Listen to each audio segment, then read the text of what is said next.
In today's video, I'm going to teach you how to change Jira View. If you've ever felt stuck looking at the wrong layout in Jira, whether that's a crowded backlog, a board you don't want to use right now, or a roadmap you can't seem to find, this process is much simpler than it may first appear. Jira gives you a few different ways to switch views depending on the type of project you're in, and once you know where to look, it becomes very quick to adjust your workspace. To begin, open your preferred web browser and go to your Jira site, then sign in if needed. Once you're on the main Jira homepage, move to the top navigation area, click Projects, and open the project you want to work in.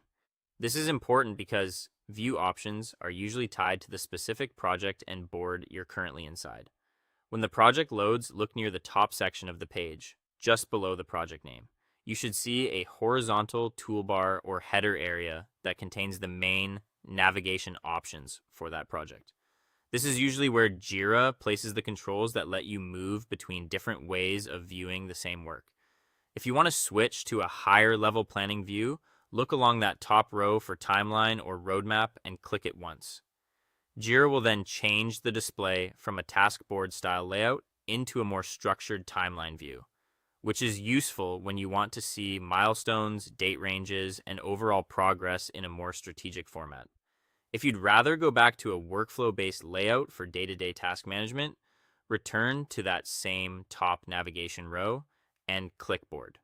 In many cases, this will bring you back to a Kanban style or sprint board view, where issues appear in columns and can be moved through stages of work more visually.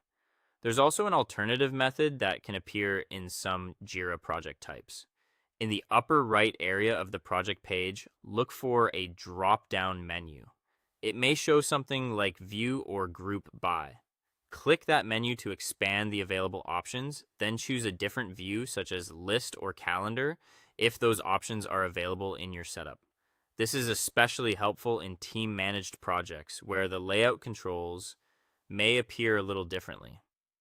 Once you've switched views, take a moment to click around and confirm everything looks right. Check that your columns, issue details, and text fields display properly and are easy to read. Jira usually saves these display changes automatically, so there's typically no separate save button required. That's it. You now know how to change Jira View quickly and confidently. Thanks for watching, and I'll see you in the next